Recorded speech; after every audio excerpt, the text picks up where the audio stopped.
Oke, di video kali ini aku akan ngebahas salah satu film action keren keluaran terbaru ya dari Netflix yang berjudul Kate. Nah, film ini diawali dengan dua orang pembunuh bayaran bernama Ferric dan juga Kate, di mana mereka mendapatkan sebuah misi untuk membunuh saudara dari pemimpin Yakuza Jepang. Dengan senjatanya, Kate pun bersiap-siap di lokasi hingga targetnya muncul. Tapi tanpa diduga targetnya membawa seorang anak perempuan. Awalnya, Kate menolak untuk melepaskan tembakan karena ada anak-anak di sana. Namun ia dipaksa oleh bosnya dan harus membunuh targetnya.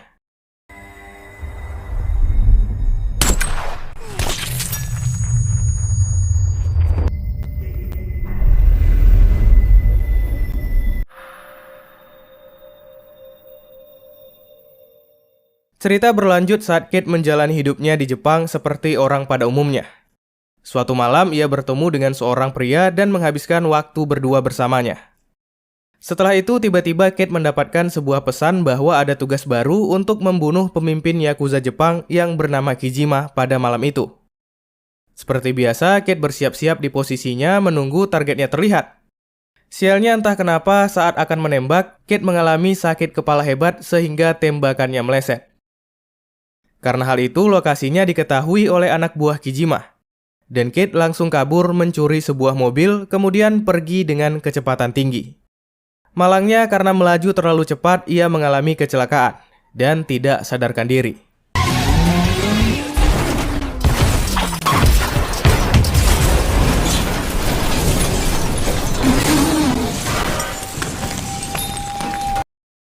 Singkat cerita, Kate terbangun di rumah sakit.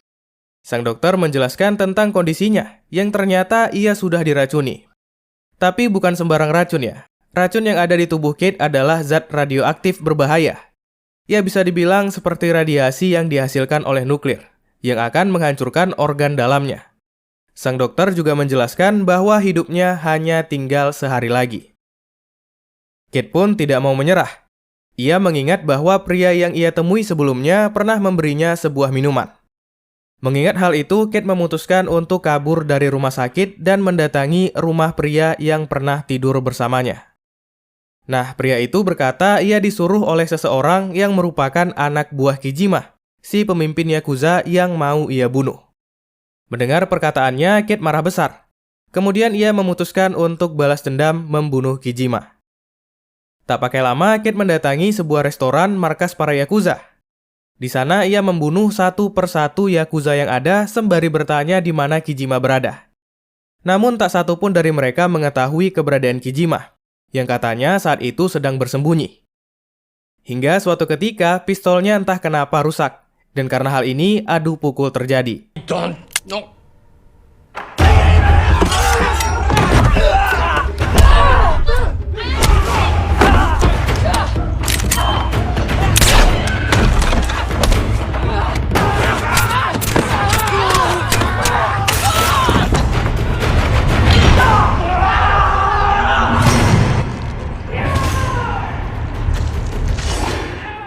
Beruntungnya ketika sudah menghabisi semua Yakuza, ada seorang penjaga yang mengatakan mungkin keponakan dari Kijima yang bernama Ani mengetahui keberadaan Kijima. Kate langsung pergi ke sebuah klub malam untuk mencari perempuan yang bernama Ani, yang ternyata adalah anak perempuan dari orang yang ia bunuh kemarin.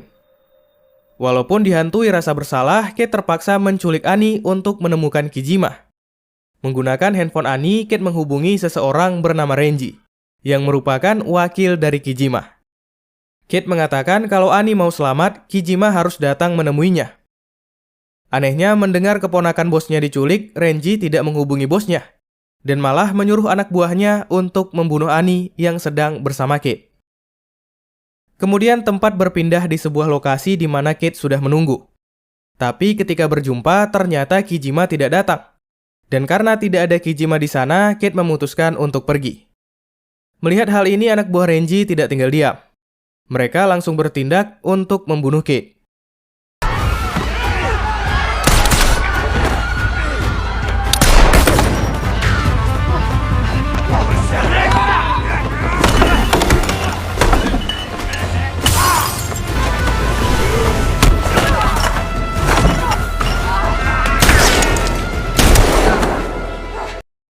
Nah, di lain tempat, Ani yang sudah diikat oleh Kate berhasil membebaskan diri dan bertemu dengan salah seorang anak buah Renji.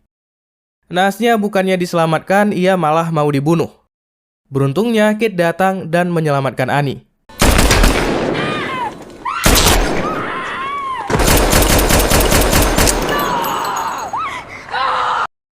Cerita pun berlanjut saat Kate pergi, dan Ani memutuskan untuk tetap mengikuti Kate. Karena kejadian tadi di mana ia mau dibunuh, Ani berpendapat bahwa pamannya si Kijima lah yang mau membunuhnya. Dan karena hal itu, ia menawarkan diri membantu Kate untuk membunuh Kijima. Setelah Ani mau bekerja sama, mereka berencana untuk mencari Renji. Ani pun mengatakan bahwa Renji memiliki seorang teman dekat yang mungkin tahu keberadaannya. Dengan informasi ini, mereka langsung bertindak. Ani memainkan perannya sebagai keponakan Yakuza untuk mengalihkan perhatian. Dan Kate menyelinap masuk ke sebuah apartemen untuk berjumpa dengan seorang pria bernama Jojima, teman dari Renji. Awalnya semuanya berjalan lancar. Namun Ani tidak sengaja menghidupkan musik sehingga perhatian Kate teralihkan. Dan membuat Renji dapat menghajar Kate. Oh ya, mohon maaf kalau aku nggak bisa nampilin cuplikan pertarungan dengan audionya karena ada latar musik yang cukup keras. Ya tahulah bisa kena copyright. Oke, kembali ke cerita mati-matian Kate yang sekarat karena keracunan radiasi melawan Jojima. Karena tubuhnya yang lemah, Kate dapat dikalahkan. Melihat Kate hampir terbunuh, Ani tak tinggal diam. Ia juga ikut membantu dan memukul Jojima hingga tak sadarkan diri.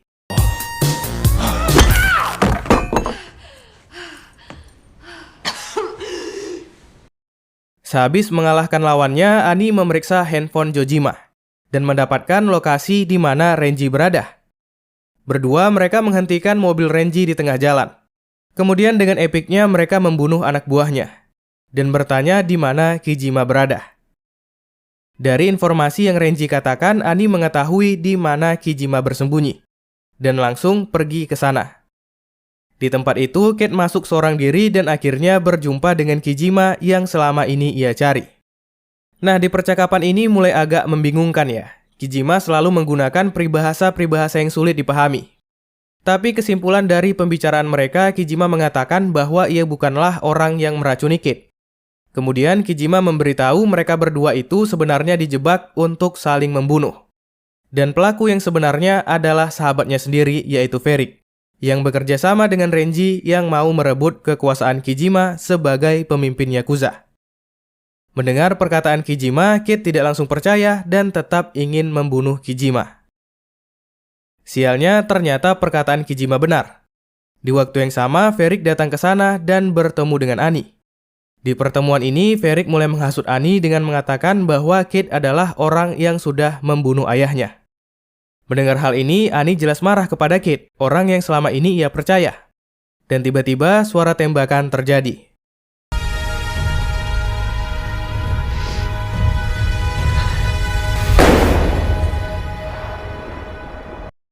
Karena amarahnya yang merasa dimanfaatkan oleh Kate yang sudah membunuh ayahnya dan juga membunuh Kijima, Ani tanpa pikir panjang langsung menembak Kate dan pergi bersama Ferik.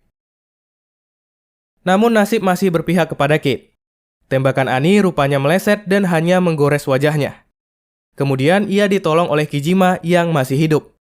Ya, rupanya Kate tidak jadi membunuh Kijima dan membiarkannya hidup. Kemudian sebagai balas budinya, Kijima bersedia untuk membantu Kate membalaskan dendamnya kepada Ferik. Singkat cerita, setelah mengira Kate sudah mati, Ferik bertemu dengan Renji. Di pertemuan mereka ini, tanpa sengaja saat mereka bertengkar, semua tentang rencana Renji dan Ferik untuk mengambil alih Yakuza terungkap. Dan tidak sengaja didengar oleh Ani. Karena hal itu, Ani dikurung di sebuah ruangan.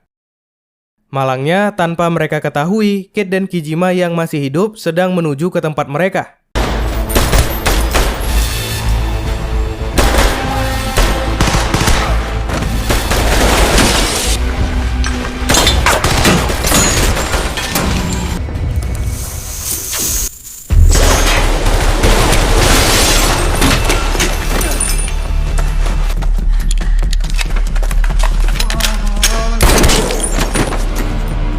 Renji pun berakhir dengan berduel pedang 1 lawan 1 dengan Kijima.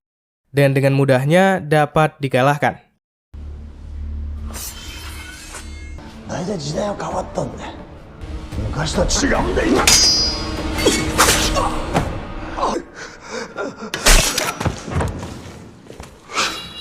Sedangkan Kate bertemu dengan Varric, sahabatnya yang sudah mengkhianati dirinya. Tanpa banyak basa-basi, mereka saling melepaskan tembakan. Dan Kate akhirnya dapat membunuh Varric dan membalaskan dendamnya. Film ini diakhiri di mana Kate yang sudah sangat sekarat akibat keracunannya dan juga luka yang ia terima, akhirnya menghembuskan nafas terakhirnya di pelukan Annie. Dan film pun berakhir.